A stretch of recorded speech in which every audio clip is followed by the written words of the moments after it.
What is going on, Headliner Nation? Jake, Fantasy Headliners. Hopefully everybody's doing well out there on this beautiful morning. It's 68 degrees, it's sunny, it's breezy, got the window open, feeling good for a weekend here in May. And I just figured, you know what, why not kick back, relax today, and pop, lock, and mock it for the first time here in 2021 with a mock draft for 2021 fantasy football. Now, this can kind of go one of two ways, right? And if you've watched us over the past few weeks, you know that I say that mock drafting this early is kind of like pissing into the wind, right? It's just not that productive because a lot of things are going to change between now, May, and August when you actually draft your fantasy football team. So why do we mock draft in May? Well, it's fun. I mean, it gives you something to do, right? I mean, we all love to do it. Drafting is one of the most exciting parts of the entire fantasy football season.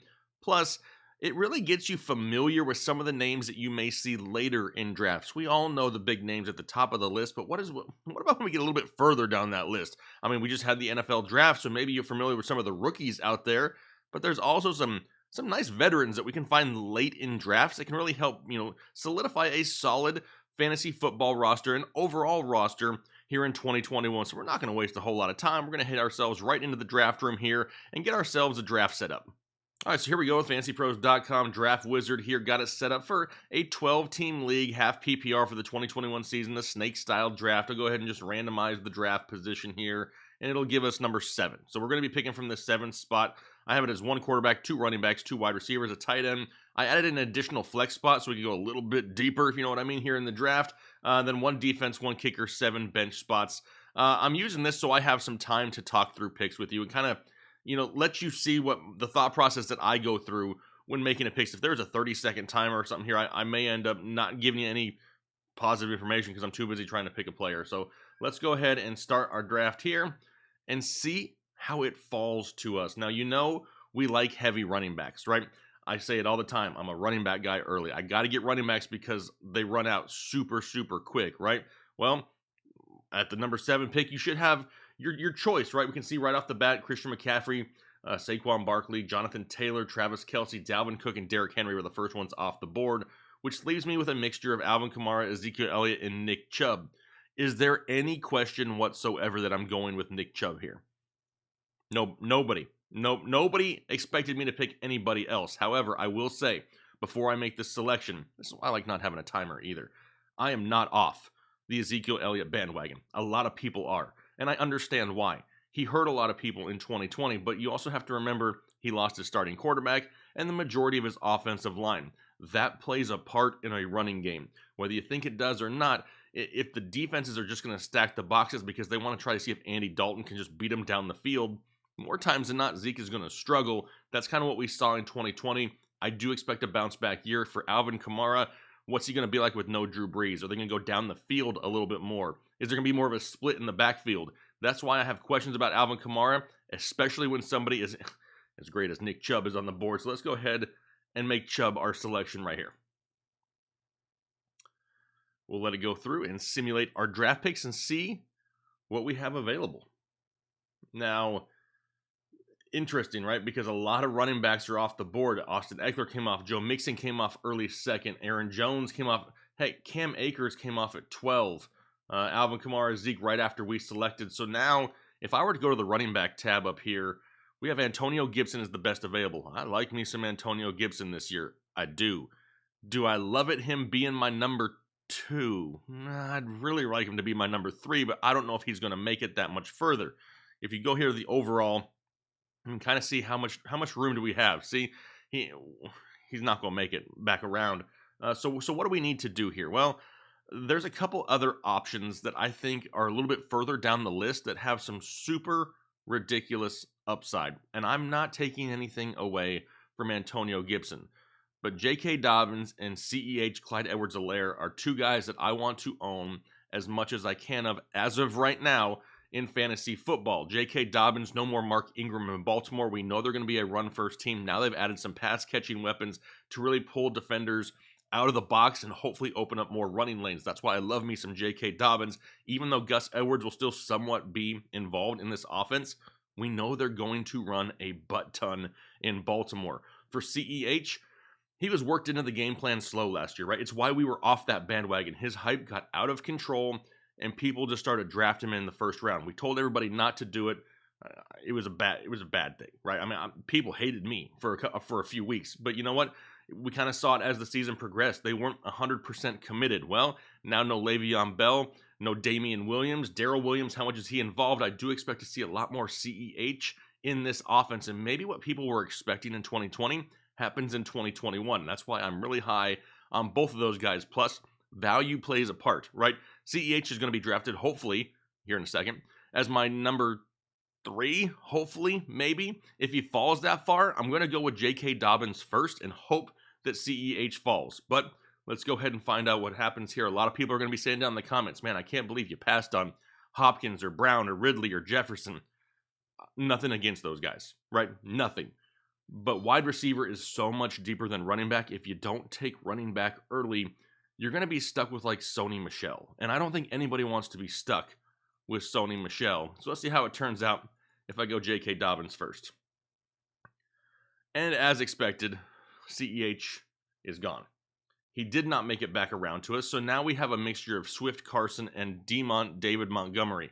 As of right now, this is the guy on the running back side that I'm looking at, right? David Montgomery, one of the best fantasy running backs down the stretch in 2020. The difference this year, they've added Damian Williams, plus a healthy Tariq Cohen is back there in Chicago. So that's going to be a little bit of a hit to some of the volume that David Montgomery could see, but he's our number 3. Remember that, right? We're not solely reliant on him on a weekly basis. Now we'll go back to the wide receiver position because this is really all I'm considering unless one of the main tight ends were to fall. Right here we have Darren Waller, arguably the number 3 tight end-ish, right? I mean, heck, maybe even number 2. I mean, Darren Waller is going to see a lot of targets in that offense. I don't hate Darren Waller whatsoever here in the 3rd round, but let's see what the wide receiver options are. Keenan Allen, solid, right? You know you're going to get production, consistent production from him. Terry Mclaurin, whatever you want to call him. Love me some Terry Mclaurin this year. With Fitzmagic under center, you know they're throwing the ball down the field. Terry McLaurin's just going to have a heyday. Julio Jones falling way down draft boards because nobody really knows where he's going to play, first off. And 2, a lot of people just kind of down on the, you get a huge week from Julio and then he disappears for a few weeks. That's what really drives people crazy. You got Evans and Godwin. They're going to continue to eat into each other's touches and targets because they're just stacked in Tampa Bay, right? We still got Gronk. How does O.J. Howard progress and come back from an injury here this year? We know Antonio Brown still in the mix as well. We got 34 running backs in the backfield to feed. It's tough to kind of count on somebody in Tampa Bay, but the big weeks are definitely going to be there. Amari Cooper should have a bounce back year with Dak Prescott back and healthy. Robert Woods, kind of like Keenan Allen, right? Super solid, super safe. In my opinion right here, Terry McLaurin is my guy. So what do I need to do? Do I go Terry McLaurin or do I go at the tight end position and basically just hope that maybe TJ Hawkinson falls, or I just sit here and I wait on tight end?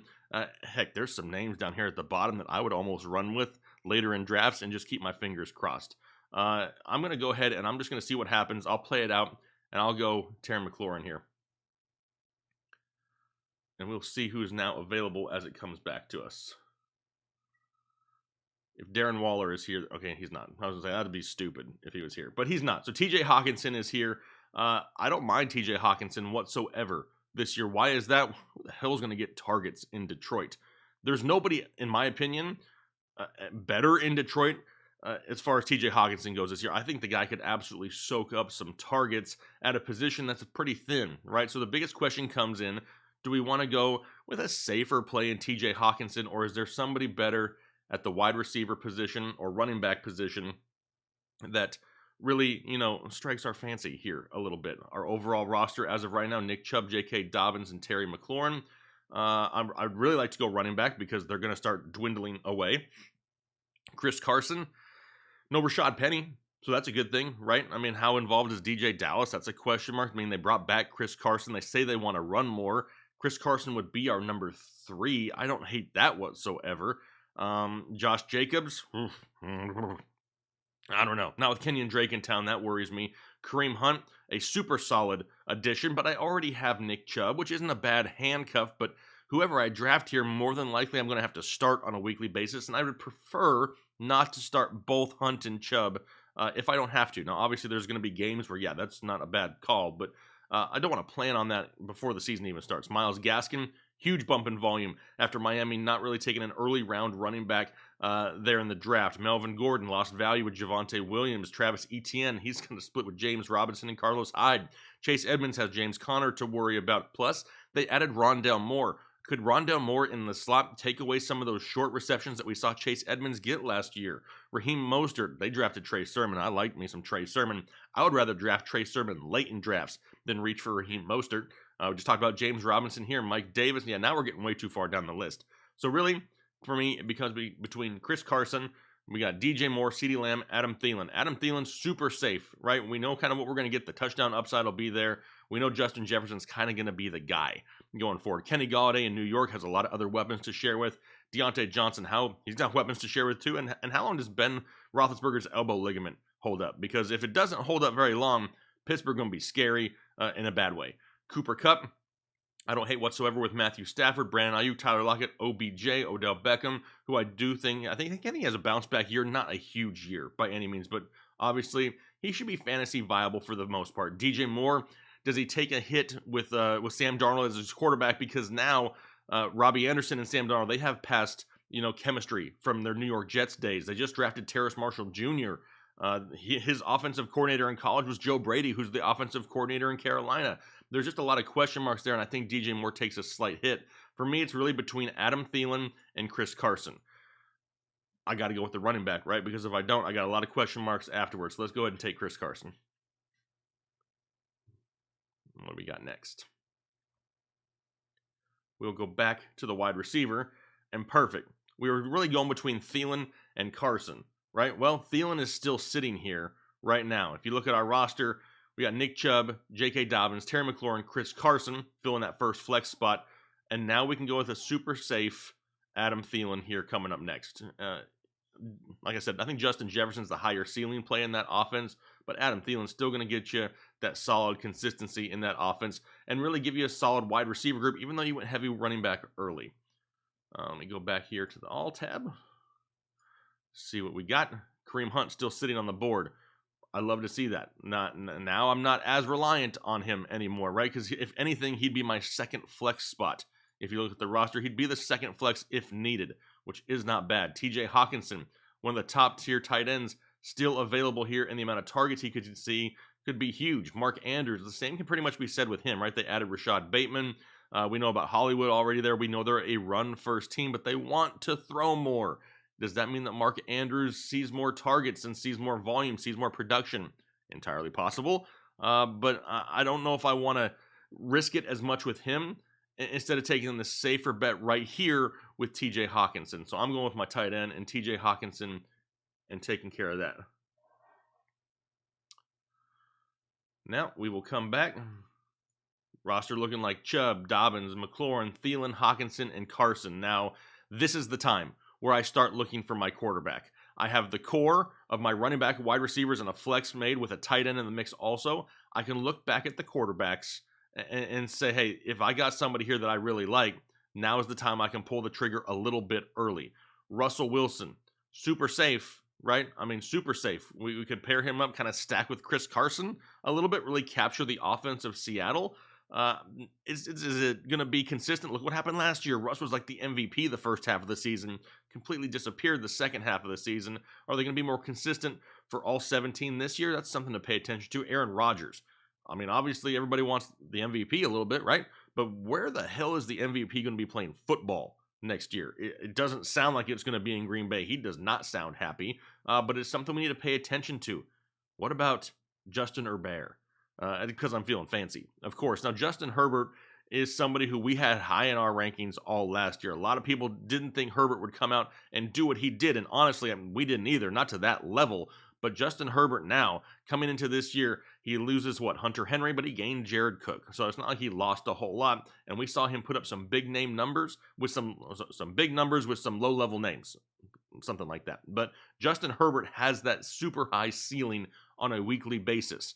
That's where I'm going to go right here. Now, honestly, it's a toss-up between Russ and Herbert, but give me the young kid. Give me Justin Herbert here for those super high ceilings on a weekly basis, just in case Seattle wants to start running a lot more. So now we're not going to worry about quarterback for a while. Roster: Herbert, Chubb, Dobbins, McLaurin, Thielen, Hawkinson, and Chris Carson. Looking for one more flex here. You can say best player available. James Robinson, I do think he still sees touches. Damian Harris, don't want any part of that backfield in New England. It's going to be a headache. Ronald Jones, same thing. Why? A, it's Rojo. 2, he still got Leonard Fournette. Now they got Gio Bernard. I mean, they got options in Tampa Bay. David Johnson, no. They also have Mark Ingram and Phillip Lindsay. Kenyon Drake, nope, he's splitting touches with Josh Jacobs. Zach Moss, pass. James Conner, probably going to be hurt, but could give you a safe floor to start off with. A.J. Dillon, does he absorb the role of Jamal Williams? Logan Thomas, don't need. Jarvis Landry.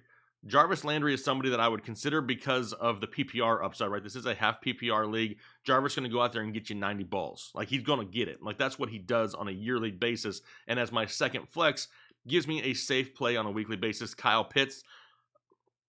Sorry. I love Kyle Pitts. I love the talent, but a first-year tight end in the NFL, plus I already have Hawkinson.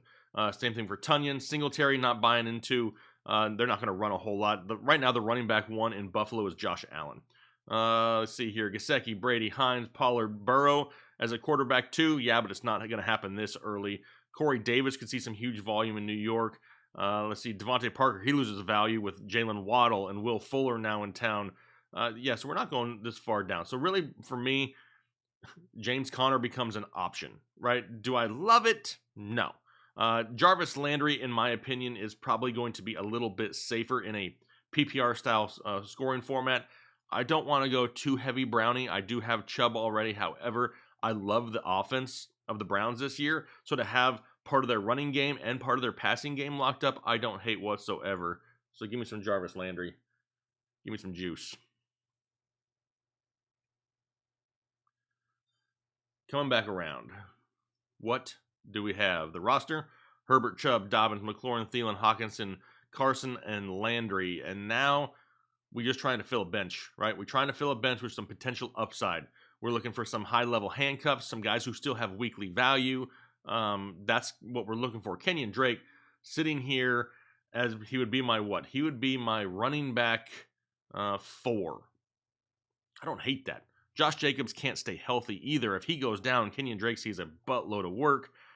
Could be something that, has some value on a weekly basis.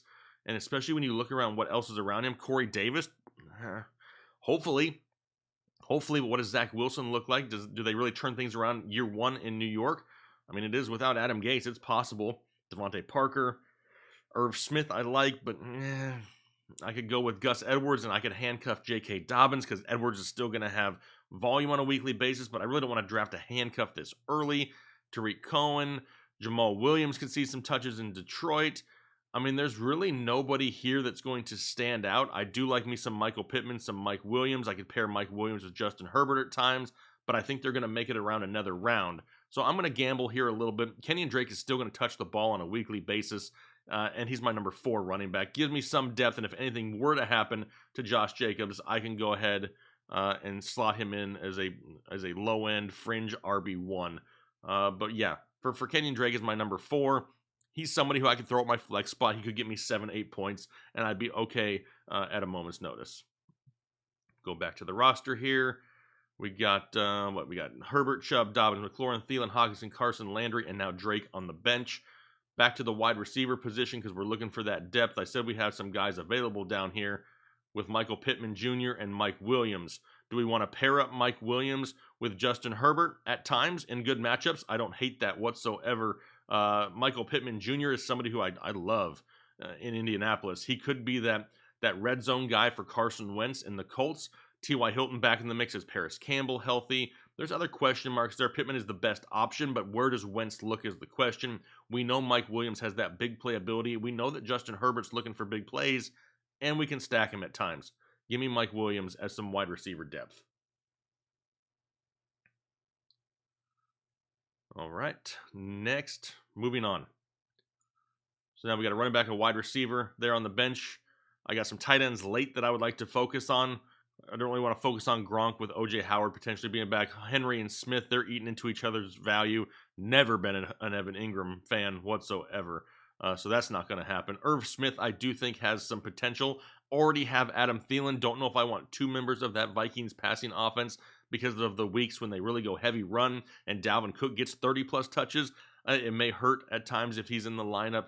Gesicki, he's got targets all over the place to share with Devontae Parker and Will Fuller and Jalen Waddle. I mean, they're stacked there. Preston Williams, Robert Tonyan, don't hate. Is Aaron Rodgers there? I don't know if I want to take that gamble. We'll go further down the list. Darrell Henderson backing up Cam Akers. Can Cam Akers stay healthy? If he doesn't, Darrell Henderson didn't look bad last year whatsoever. J.D. McKissick, he was the catcher of all balls out of the backfield last year for Washington, but that was with Alex Smith. I don't see Ryan Fitzmagic checking down that much. T.Y. Hilton, mentioned T.Y. Hilton, talked about him with Michael Pittman. Don't hate. I don't think we see big numbers from T.Y., more like a 700-yard season potentially. Jamison Crowder, I wouldn't be surprised if he's cut before the start of the year. James White isn't the same person in that offense. Sterling Shepard, odd man out in New York. John Brown in Las Vegas, they lost Nelson Aguilar, right? And Nelson Aguilar had a pretty good season because Derek Carr, that was his deep threat. Henry Ruggs wasn't really utilized as much. Maybe that changes here this year, but John Brown in Las Vegas, I don't hate. Nelson Aguilar was a deep threat that would just departed Las Vegas, but Cam can't throw it deep, so I'm not going to go there. And then we go further down the list here, and honestly, I'm not seeing anybody that's going to make that big of a difference. So what I'm going to do here is, if you look at the roster, I'm going to go ahead and lock up, and this is crazy possibly, but because there's nobody right here at the top, I'm going to lock up my backup quarterback. Now, there's a lot of people who don't even take backup quarterbacks, and I get that, but I don't want to have to worry about streaming somebody on a weekly basis when I'm really not seeing anybody on the initial draft board right here that's like piquing my interest. I'd rather get some high upside lately. So go ahead and give me the dude coming back here. I'm going with Joe Burrow, because Joe Burrow, if he starts off slow, that's fine. I don't need him. I got Justin Herbert, but him now with Jamar Chase, T. Higgins, Tyler Boyd, Joe Mixon, they're going to have to throw it a lot, right? So I want that high upside if needed. So now no more quarterbacks. Go back to running back, see if there's anything worth our while. Honestly, not a whole lot. Kenneth Gainwell has some value maybe in Philadelphia. Everybody else is splitting work pretty hardcore here for the most part. Sony Michel may get the job to start off with. Tariq Cohen, what kind of role does he see after David Montgomery broke out? Here for wide receiver, T.Y. Hilton still sitting here. Jamison Crowder, John Brown, Nelson Aguilar.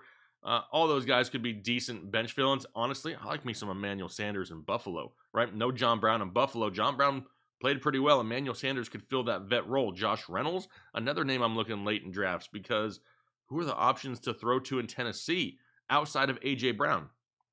Anthony Fersker is like it. So I don't mind Josh Reynolds whatsoever. A.J. Green, I think, still has something left in the tank opposite of DeAndre Hopkins. But they just added Rondell Moore. So what kind of volume is taken away from A.J. Green? There's a lot of question marks, but there's some solid guys down here a little bit further. Let's see here. Christian Kirk going to be the odd man out in Arizona. Mecole Hardman. I don't mind Mecole Hardman either, because, I mean, what happens if this kid gets more volume? If he gets volume, the numbers are going to skyrocket. So what I'm going to do here, I'll play it a little bit safer. Not too safe, because, I mean, I got Mclaurin, I got Thielen, I got Mike Williams. There's a lot of risk there, right? I mean, there's a lot of risk. I need a safety blanket here just in case. So I'm going to go ahead and I'm going to go with John Brown in Las Vegas. A guy who's had 1,000-yard seasons in the NFL before. A Vegas offense that really doesn't have anybody consistent outside of Darren Waller. We've seen big numbers put up by Nelson Aguilar there before. John Brown, similar play. I think that similar style, that similar production could be there for him as well. We'll go right back to it, though, because I'm not going to pass on it. I have a really good feeling about some Emmanuel Sanders in Buffalo. The way that offense is going to throw the ball a lot, I like me some Emmanuel Sanders. So I'm just going to go ahead and grab him and lock him up right now as some veteran bench depth. So now as we look at it, Herbert, Chubb, Dobbins, McLaurin, Thielen, Hawkinson, Carson, Landry, Drake, Williams, Burrow, Brown, and Sanders. So now we go back to our rankings, the best available. I need a backup tight end still. Let's see if my boy is still there. Mike Gesicki is still here, which is crazy. Evan Ingram, Hunter Henry, Gronk. Honestly, I don't really want any of these guys as much as I want Gerald Everett. And how crazy is that to say? I think Gerald Everett has the opportunity to have big points in Seattle. We've seen Russ utilize tight ends we've never even heard of before. So Gerald Everett's kind of a steal absolutely late. I don't have to take him right now because, I mean, there's a lot of other tight ends ahead of him. And not to say these guys aren't going to have big weeks, but I'm just not feeling the safety. I'd rather gamble on the upside here because I already have a safe tight end in Hawkinson. So we're going to go ahead and wait there, which means we have one other roster spot on our bench before we got to look at our defense and kicker. Now, one thing that I will do, just to throw it in there, I'll look at a defense because I'll take a defense earlier before I take a kicker early. And if you look at it, a defense I really like, Tampa Bay, right? We saw them in the Super Bowl get after, Patrick Mahomes. The defensive pressure is going to be there. The sacks are going to be there. Very athletic linebackers that can drop back and get interceptions. We've seen that, obviously, with Devin White, Levante David in the past. I mean, there's options there for sure. I love me some Tampa Bay. I think that they would make it another round, honestly. But because there's nobody right here at the top that I'm like, oh, yeah, I got to have him, let's just go get what we want. Let's go take Tampa Bay here. And then we will go back. We'll take one more bench slot and then draft it with a kicker.